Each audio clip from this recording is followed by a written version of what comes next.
Welcome back. Days ahead of the Haryana by-polls, and of course, also, I beg your pardon, let's do this again. Days ahead of the Haryana Panchayat elections and the by-polls in Adampur, Dera Sacha Sauda chief Gurmeet Ram Rahim, who's currently in prison on rape and murder charges, well, he's set to walk out anytime now. He's been granted 40 days parole.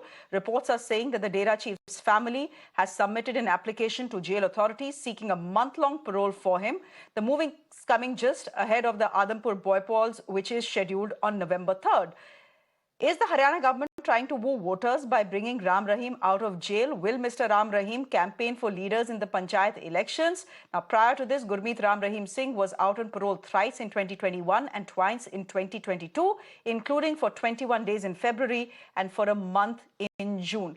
Let me go straight across to Ashutosh, who continues to be with us. Ashutosh, look at what this guy is accused of. He's serving a 20-year imprisonment for the rape of 2 women. Then he's accused in the murder. In fact, he's been charged with the murder of 2 people, including a journalist. And yet he's someone who's easily getting parole, not just this year, but last year as well. In fact, the High Court of Punjab and Haryana has also said that he does not fall in the hardcore prisoner category. What do you make of his release right ahead of an important Panchayat poll in Haryana and the by-polls in Adampur? What to say about it? I think seriously, I'm really flabbergasted to hear this, because this is not the first time this is happening. You remember just before the Punjab elections, the Guru Ram Rahim was given a parole. A man of the kind of serious charges against him and the kind of conviction he has gone through. He has a murder charges, he has a rape charges, and why the agencies and the government is so lenient with Guru Ram Rahim? There is no other reason. If you are setting such a precedence, then what about the other people with much less heinous crimes? Then they should be free all the time. I think this is bizarre, and I have no other word to say this. This is really bizarre, and only reason can be that he has his followers, and to influence his followers to wait for to vote for a particular party. That can be only reason. Otherwise, there is no reason the man who committed such heinous crimes, but the rape and the murder, should be free so frequently and for such a long parole. Help me understand this, Vikram Singh, since you understand the law, especially prison rules, better than Ashutosh and I do. Help me understand this. How is it okay for someone who's been convicted of raping 2 women at his ashram, for the murder of 2 people, including a journalist, to walk out on parole, especially before an important election, and for the High Court, in a previous case, say that he does not fall in the hardcore prisoner category? Shreya, I'm absolutely... And the Haryana government has gone with this assessment as well. I really fail to understand. If this is not the worst kind of criminality, then what is? Let us not forget that RamRahim figured in India's most wanted at one point of time. And then the flamboyance which he displayed and the contempt for the rule of law, that he was behind bars. And I can only say this is the most misplaced compassion I have ever seen, and indeed a miscarriage of justice of the worst kind.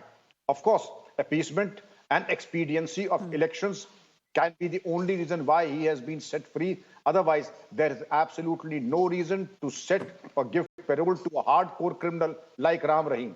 This is absolutely hardcore. Rape, you name it. What you did not mention is the castration of few of his followers, defalcation of money, amassing and cheating and befooling the public, also trying to act as a godman. There are charges. Almost every chapter of the Indian Penal Code figures in his crime history and his history sheet. Well, if he does not figure, I really don't know then who would figure in the most hardcore, the pickpockets, the petty thieves. I'm sure they need to remove and have the clarity of thought. Who is a hardcore criminal? RamRahim is the worst specimen of criminality that I have seen. Body offenses, property offenses, depravity, and other crimes listed in the Indian Penal Code. And you may recall that there was large-scale violence in 2 states when there was the occasion for the police to raid his ashram and apprehend him. Now, to set him free, This is sending a very negative and a wrong signal, Shreya, and I strongly oppose and condemn this act of releasing him on parole. Okay. But you know, there will be others who will argue, and if I make the devil's advocate, if I'm the devil's advocate here, Ashutosh, I would say that even a prisoner has rights.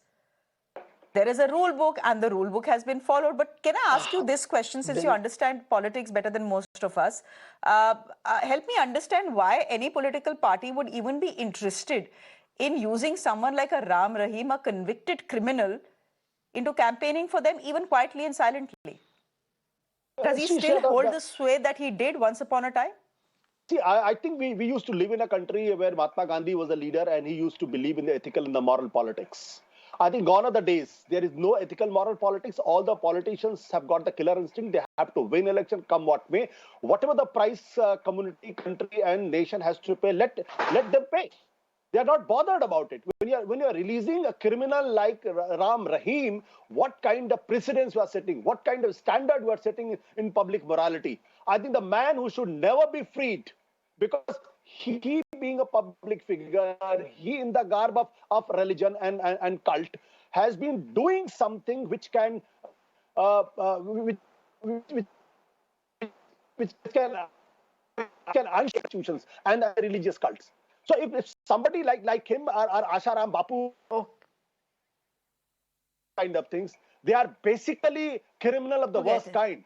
There should be no compassion with them. But look at them. He got a parole. He released he got a furlough in February. In June, he was again on parole for 30-40 days. Again, he is getting. So in a year's time, 3-4 times he's being released. Does the same law apply to the poorest of the poor in the country, who languish in jails for years and years and years, and there's nobody? Where is the rule of law?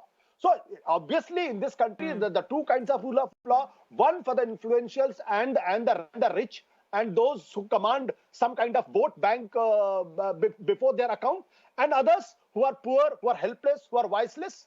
So is this country run by the constitution, a rule of law? Okay. I think the politician and the chief minister should feel ashamed of themselves if they're watching this show.